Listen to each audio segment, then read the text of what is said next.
Hello friends! Today I am sharing my first pregnancy / birth story. That was one of the videos that I had talked to a few friends about making, and so I decided to go ahead and do it.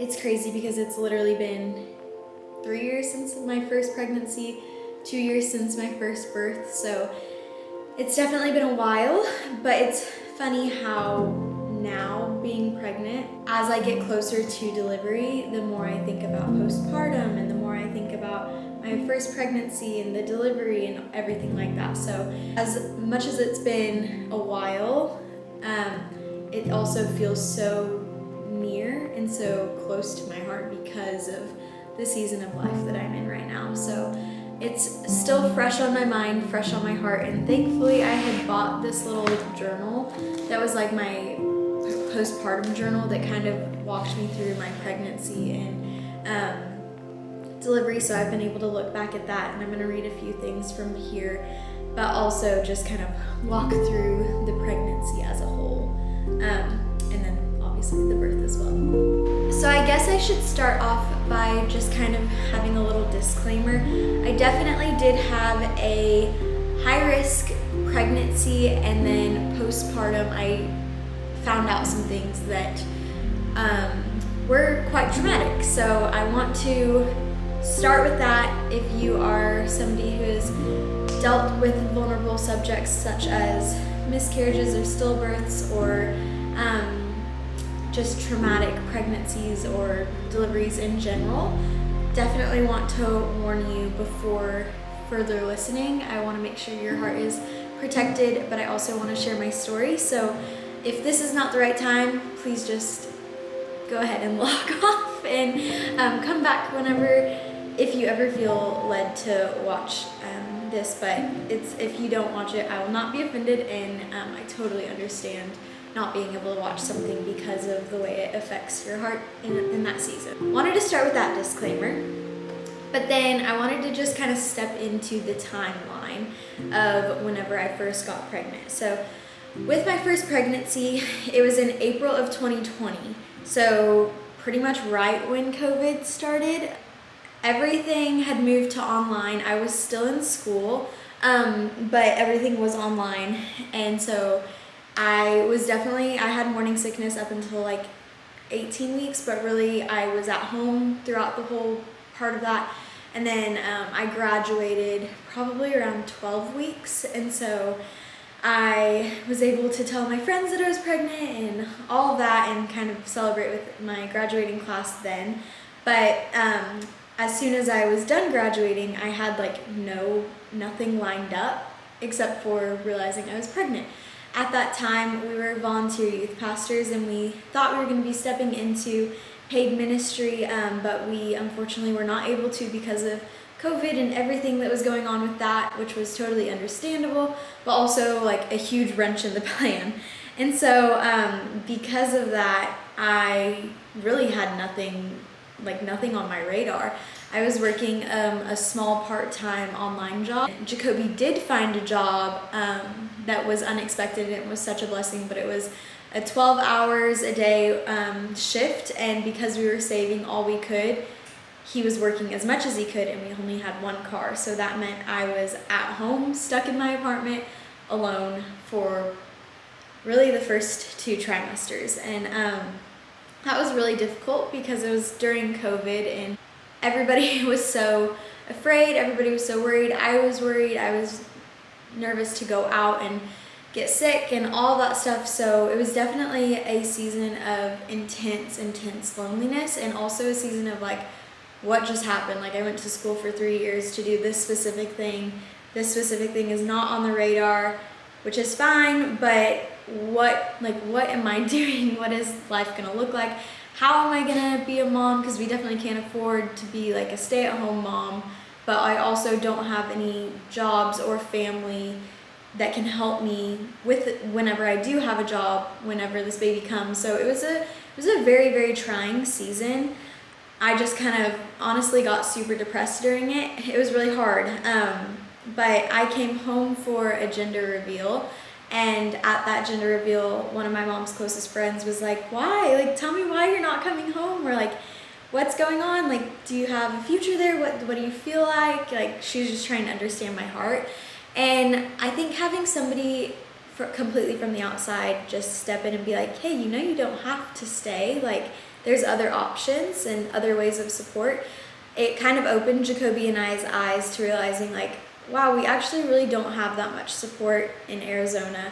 And what we thought was so secure was not the case. And so we decided, you know what, let's just move back to Texas, move back with my family, and have a place to just kind of settle for a second, have this baby, and then figure out what's next. We started talking about a potential move at the end of September, and we ended up moving in October.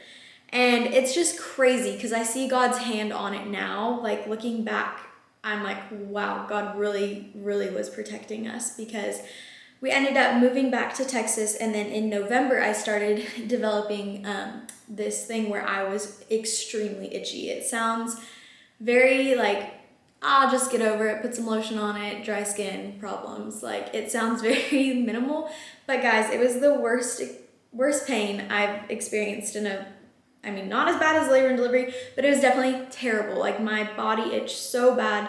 It felt like my bones were itching. It felt like there was no way to physically help soothe the pain. And so I struggled with that all of November. And I remember talking to people, and they were just like, Vic, like, your skin is just stretching, your belly's getting bigger, everything's stretching. And I was like, okay, well then why do like my toes itch? Like, everything itched, literally everything. And so I couldn't handle it anymore. And that whole pregnancy, Jacoby was like, don't look anything up online. Like, you know how you are. You'll start going down a rabbit hole. So I hadn't looked up any symptom up until that point. But finally, one day in December, I was like, I literally can't deal with this pain anymore, and I need to figure out what's going on. So at like 3 o'clock in the morning, I was like looking up different things and found out about a disease called cholestasis. And basically, I watched some YouTube videos on it, did some research on it, and then realized I needed to go to the doctor and kind of vouch for myself and say, hey, I think I have cholestasis. As soon as I even said it, my doctor was like, oh my gosh, I was thinking the same thing, like, let's test you. We got diagnosed, and I did have cholestasis. And so what went from having 8 weeks to prepare, I had a good 3.5 weeks to prepare, because with cholestasis, here's the trigger warning, the side effect is stillbirth. And so if you go past 36 weeks, your risk for stillbirth really, really skyrockets. And so from the time I found out in the beginning of December to when I delivered on December 29th, I was pretty much in the doctor every 2 days, or sometimes even more, multiple times a day, getting blood tests, making sure I was having non-stress tests to make sure I was feeling baby. Ellis, I never felt him move when he was in my belly, which was a very different experience to this one, but I didn't experience him moving around. So those non-stress tests were super stressful, because you're counting their kicks, and I'm sitting there an hour in and I felt 2 kicks, and you're supposed to feel at least 10 in that moment. So I had lots of ultrasounds, lots of stress tests, lots of blood work, all of the things, and all of this was on my own because of COVID. Jacoby couldn't come into the doctor's office with me, so imagine like going to the doctor every day, wondering if you're gonna get good news or bad news, like the best news that your baby's still good, or the ultimate worst news that like something has gone terribly wrong, and doing that on your own every single day for 3 weeks. Sounds like a short amount of time, felt like the longest period of time. We decided, okay, look, my labs were not getting any better. If anything, they were lowering a tiny bit, but I was still in like a very risky zone. And so we decided it was time for me to either choose an induction date or a C-section date. And my doctor was confident that we could do a induction. So now we can move into the actual birth story. I started at 8 a.m. a slow induction, which I don't even remember the actual name of the medication, but basically it was a pill that they put up your area. For I think about like 6 rounds, I did that every 4 hours. So I'm pretty sure I did that for almost 24 hours before I did anything else. And then around 6 a.m. the next day, my doctor started the Pitocin. And then around 9 a.m. she came in and broke my water because I still wasn't really progressing very much. At that point, I think I was like a 4. And as soon as she broke my water, I felt the contractions come like nothing I had ever experienced. That was a whole different kind of pain. And I was like, let's get the epidural, please. I need that right now. And so we asked for the epidural pretty much as soon as I felt that first big contraction. And the anesthesiologist, I think that's their name, came in around 9:45. I got the epidural, and then I went from the worst pain in my life to literally like couldn't tell I was contracting kind of thing. I was having some back labor, so they encouraged me to move onto my side. So I moved onto my side and I tried to rest as much as you can, but I decided to FaceTime my mom instead because she couldn't be in the room with me, which is crazy that my mom, my best friend, was not in the room with me for my first birth, although Jacoby did an amazing job and he was by my side throughout all of it. But I was FaceTiming my mom, and that was probably around 10. And she was just asking me like, how's it going? How you feeling? And I was just like, Mom, like, I feel totally fine. Like, I don't feel anything at all. 30 minutes before that, I was at a 4. So I was like, I'm sure I'm going to be here for a while. You know, I still have to dilate quite a bit. And she's like, okay, well, just make sure you're like, keep staying in tune with your body. You know, and she's like, do you feel anything different? And I was like, no, I don't feel anything. I literally don't feel the contractions. I just feel a bit of pressure. And she was like, like usually pressure means it's time to push. And I was like, nah, like I don't feel like it's like, I don't think he's ready. I don't feel in pain or anything. She's like, I really think you should ask the doctor or the nurse to check you. And so that was around 10:15, and then my nurse came in around 10:30, and I asked her, hey, can you check me? I'm feeling a bit of pressure. And she's like, your doctor will be here around lunchtime. Just try to rest. Like, you still have some time to dilate. You were only at a 4, so it's gonna be a little bit of time. And my mom is on the phone and was like, ma'am, can you please check her? Like, she's feeling some pressure. And I think once the double please check her happened, the nurse was like, yeah, okay, you know what? Let me just like scrub up. They had to completely change because of all of the restrictions with COVID. And so she ended up putting on all her stuff, and she, opened up my legs, and she was like, wow, the baby's head is right there. I can see the hair, like it's time to push. And so within, I don't know how fast, like literally it felt like this, like it literally felt like that. I remember looking at my mom being like, okay, like I guess it's go time. This is crazy. Like I did not expect this. It was not painful. I was so confused. This was so weird.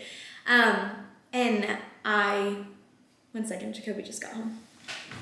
Okay, had to tell Jacoby I was recording really quickly, but one thing I forgot to mention during the beginning of the birth story is whenever my doctor, you guys, y'all are gonna hear little things, but whenever my doctor broke my water, baby had pooped in me essentially, and so that automatically means the NICU team was going to be in the room with me just in case the baby was having any problems. Also, he was 36 weeks, so we already had kind of known that would be a possibility of him needing some additional support in the NICU. So with that said, fast forward, sorry, kind of all over the place. The nurse was like, okay, the baby's head is right there, time to call your doctor. So my doctor was there probably at 10:45. Everybody was scrubbing up, and I didn't have time to take like a birthing class. Jacoby had no clue what to do, but my doctor was very confident in telling us that she would tell us what to do when the time came. And so I remember her walking in, throwing up her hair, like putting on her gloves. It literally felt like a movie. But she walked in and she told Jacoby to stand on my side, the nurse to stand on this side, and she explained to me how to breathe, how to push, and what to do. And literally within 10 minutes, I pushed 3 times, and she did tell me to stop pushing, but I didn't stop pushing, so I did tear. But I literally, Ellis just fell out. It was wild. I really thought it was going to be a much harder delivery. I don't know why, but I guess he was so tiny, and my doctor says some mamas are great at carrying and some mamas are great at birthing, and she's like, you're good at birthing, not so great at carrying. But all that said, Ellis literally came out so fast, and it was such a sweet moment of just like, whoa, that just happened. Like, I couldn't believe it. Because of the meconium and also because of his premature lungs, they did have to take him pretty quickly, but my doctor did intervene and let me hold him for probably like 15 seconds, and Jacoby was able to cut the cord, and we were able to have that moment. And because we knew Ellis was going to be right at that premature mark, we had decided that if anything were to happen to Ellis and if he needed to go to the NICU, Jacoby would follow, so that we would always have eyes on Ellis at that time. And at the moment, I was super like healthy. Like, it all happened so fast. I really don't remember much of the birth because of how fast it happened. But with that said, my doctor, stitched me up, asked me if I was okay. They had the epidural wear off, and a nurse helped me use the bathroom. I was FaceTiming my mom while Jacoby was with Ellis, and I was eating a sandwich for the first time in 9 months, and I remember just being like truly at ease, and I don't know how, but I was just at peace. And so I remember after I ate and after I had gone to the bathroom, the doctor told me it was okay for me to get in a wheelchair and go to the NICU. So from that point forward, my postpartum journey started, obviously, and it started with Ellis in the NICU for, I think, 3 to 4 days. I couldn't remember exactly how many days he was there, but the good thing is that the same amount of time he was there, they allowed me to stay, so we were very close the whole time. And it's funny because I think a lot of people really have hard NICU stories, and that is so tough, and I cannot imagine the pain of a extended NICU stay or something that is super hard. But for us, the NICU was honestly such a godsend. Like, I felt like the nurses there were so caring and kind and compassionate. They cared for me and they cared for Ellis, and they taught us how to care for a child. We had never done this, so they taught us how to change a diaper, how to breastfeed, how to give a bottle, when to give a bottle, all of the things that I feel like we just would have not known. And if they just gave us Ellis and they were like, this is yours, like, have fun. I feel like we just would have missed out on so much of the intentional care that we were given because our baby was in the NICU. And so, yeah, I felt like because we had mentally prepared beforehand that Ellis could potentially go into the NICU, and then it happened, and because the care was so amazing while we were there, it was actually a really great experience. So now I just kind of want to talk about the things that I've figured out since then, and then also some of the postpartum thoughts that I had many months down the road, or even now, now that I'm pregnant again. So I can just kind of start with, looking back on Ellis's pregnancy, I guess my pregnancy and Ellis's birth, I never really realized how hard it was or how honestly traumatic it was until I saw a post on Instagram one day that was just kind of naming off all of the reasons why something could be traumatic. And I realized out of the 6 things that she had said could make a traumatic pregnancy or birth, I had dealt with 5 out of 6 of them.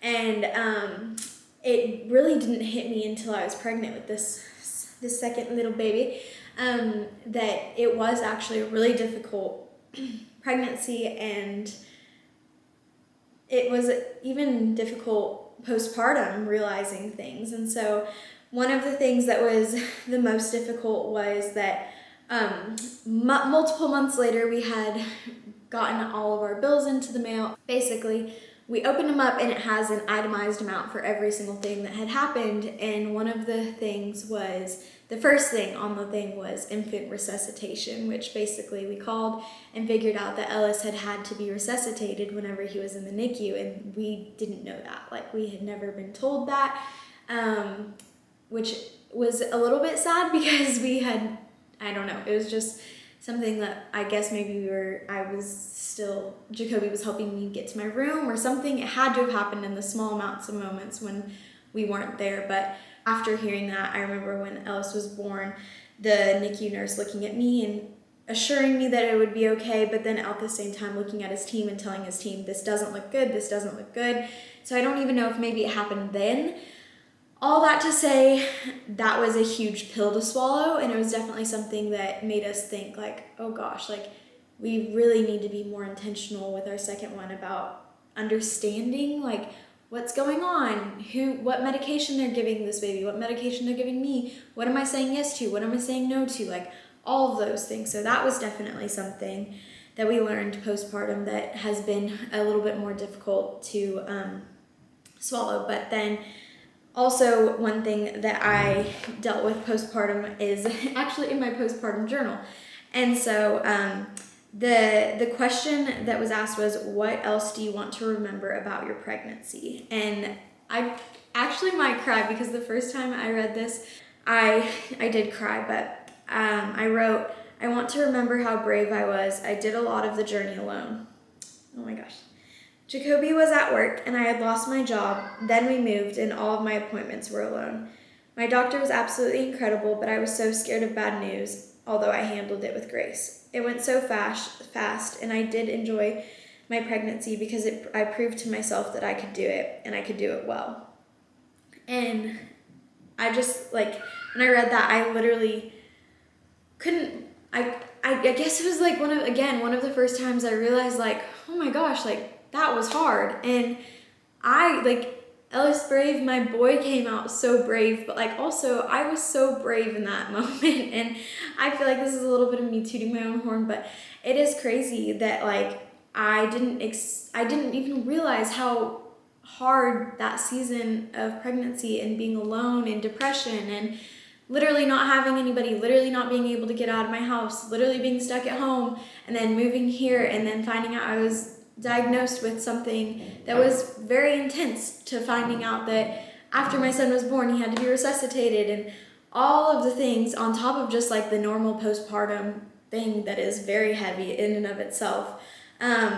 I didn't realize how crazy that journey was, and I'm so grateful for this postpartum journal, but also so grateful for the friends who have like stopped to ask me about my journey and ask me about how this first baby was, and how the pregnancy was, and how I handled it, how my body handled it, but then also, you know, how postpartum has been. And I am so grateful for those friends who have reached out, because I think there's something about being able to tell your story that brings more freedom every time you tell it. And so I definitely want to make another video eventually about how that has affected my second pregnancy and how I'm doing now and how this pregnancy is looking. But I first wanted to just give honor to Ellis's story and my story, our first birthing experience, and then also just say thank you to all my friends and family, especially who did that journey with me. I'm so grateful for them. It's getting so much closer, and so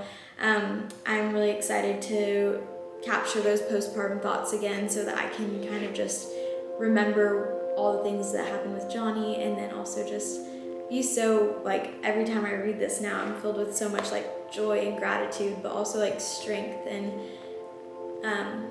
pride that I did it, and I did it well, and I don't know how I did it, and I don't know how I wasn't an anxious mess throughout it all. Like, there literally should have been so many moments where I was so afraid, and like knowing myself, just I tend to lean towards worst case scenario, but for some reason my brain wouldn't allow me to go there. Like, the Lord's hand had to have been protecting my head and my thoughts and my heart, because looking back on it, there's no reason as to why I shouldn't have been this anxious mess. But for some reason, I still have such a positive outlook on my first pregnancy, and realizing, yes, there was so many traumatic things that happened, but also realizing how kind God was to protect my heart, and how sweet Jacoby was to walk with me hand in hand throughout all of it.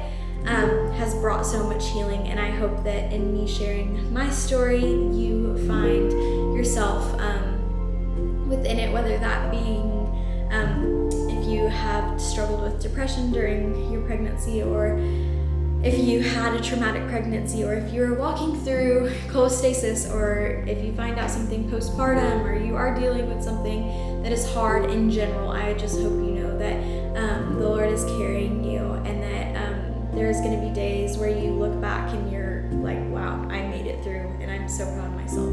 That is my first pregnancy and birth story with Mr. Ellis Brave, and I just wanted to share it with you guys because it's definitely been something on my heart, and again, I hope it encourages you. And if you want to tell your story, please tell me. There's nothing better than hearing another mama's story, so I would love to hear that. But yes, love you guys, and I will see you guys soon. Bye guys.